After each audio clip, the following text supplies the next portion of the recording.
Tu viens de nous parler d'un futur livre. Tu peux nous en dire plus? Sur quoi tu travailles?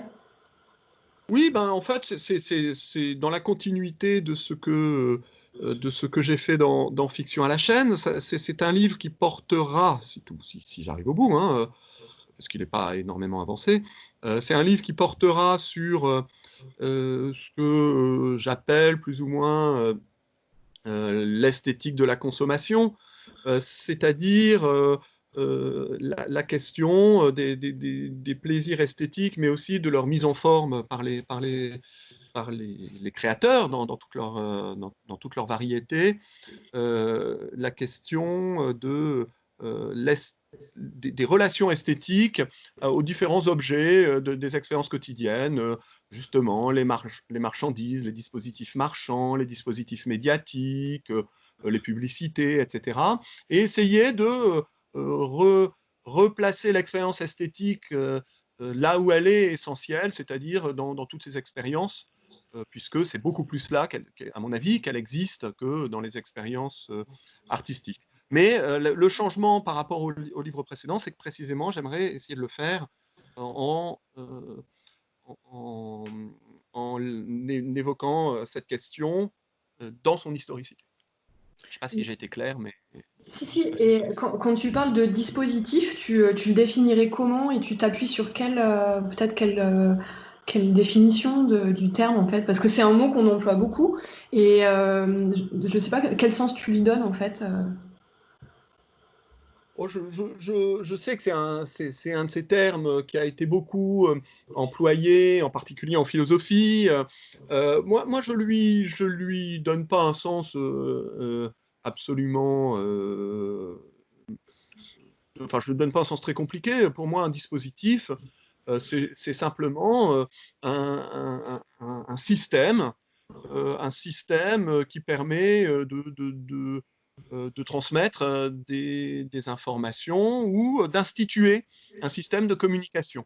Donc, pour moi, le dispositif, c'est simplement la prise en compte de systèmes qui sont à l'intersection du médiatique, de l'institutionnel et du communicationnel, de la communauté interprétative, etc.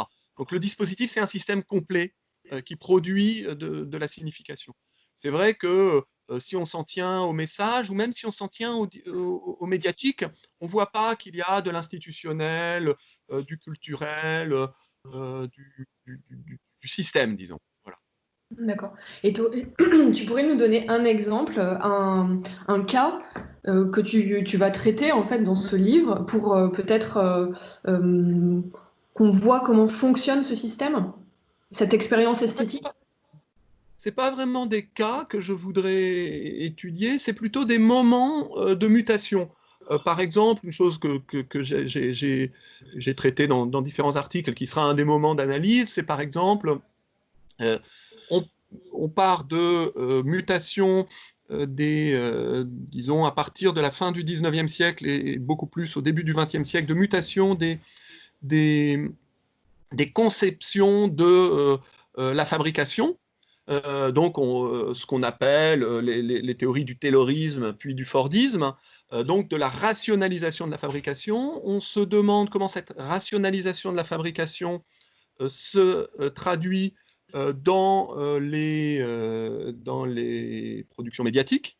Donc, comment vont paraître des formats plus standardisés et avec des logiques rationnelles à la fois de création technique, de distribution technique, etc. Ces manières techniques de concevoir, soit des journaux, soit des collections, etc., vont se traduire par des demandes plus précises aux auteurs, donc une façon de standardiser le texte pour les auteurs, donc une poétique qu'on pourrait qualifier très grossièrement de poétique tayloriste. Je suis vraiment dans le grossier, mais c'est pour expliquer un peu le mécanisme. Ce qui va se traduire par des formats standardisés, des types de récits standardisés, et pour le lecteur, pour le consommateur, une relation à l'œuvre qui va intégrer ça, mais cette fois-ci dans la jouissance esthétique. C'est-à-dire un plaisir à retrouver des personnages récurrents, un plaisir à trouver des récits standardisés, un plaisir à choisir d'une nouvelle façon les œuvres. Voilà, ça c'est un exemple que j'avais déjà développé un petit peu dans Fiction à la chaîne et dans certains articles. Il y a un moment où vont se transformer les modalités de lecture, la nature des œuvres, etc. Et tout ça est lié aussi à un cadre plus général de production, aussi bien en termes techniques, économiques, etc. Voilà, mais il y a d'autres choses. Donc j'essaie d'articuler un petit peu comme ça les différents niveaux à un moment historique de transformation et de voir ce que ça peut donner jusqu'à la poétique et l'esthétique des œuvres, la relation fiction, etc. D'accord. Il y a d'autres moments charnières comme ça que tu as pu identifier? Bah, il y en a que je n'ai pas identifié moi. Je pense, il me semble que ce qu'ont identifié Alain Vaillant et Marie-Ève Terranti sur la civilisation du journal est un de ces moments. Il me semble que d'autres personnes ont identifié l'importance des dispositifs marchands, c'est-à-dire du développement tour à tour, des passages commerciaux, des grands magasins, etc. Tout ce qu'on a appelé les dispositifs marchands. Et puis on a montré que certains dispositifs comme les expositions universelles, ou même au début du XXe siècle aux États-Unis, et puis en France, même très rapidement, les parcs d'attractions, tous ces éléments qui sont des dispositifs marchands, spectaculaires, etc., ont joué un rôle aussi dans la structuration des imaginaires, des plaisirs esthétiques, etc. Ça, c'est un autre exemple que je n'ai pas trouvé. Il y a beaucoup d'exemples qui sont pas de moi, la plupart même.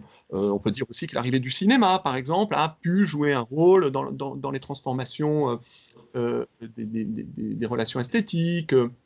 Il y a d'autres questions. Justement, en réaction, on peut penser aussi, alors ça, c'est pas quelque chose d'économique, c'est une chose très très connue, la façon dont justement le développement des marchandises et du médiatique ont conduit à une sorte de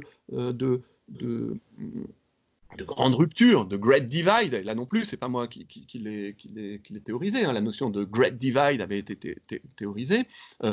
L'idée que d'un seul coup, on se met à dire, il y a d'un côté l'art qui est le domaine de l'esthétique, et il y a d'un autre côté la marchandise, la culture populaire, qui est du côté de ce qu'on va appeler donc les arts de masse. La culture populaire, la littérature populaire, la paralittérature, etc., avec toute une série de terminologies qui renvoient à l'idée d'une fausse monnaie esthétique et artistique, le kitsch, etc.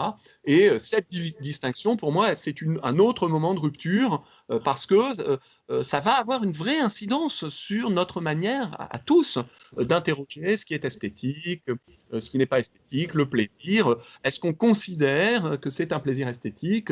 Est-ce que dans les années 30, 40, on considère que c'est un plaisir esthétique de regarder des photographies dans un magazine, de lire des romans populaires, etc. C'est pas certain et c'est compliqué.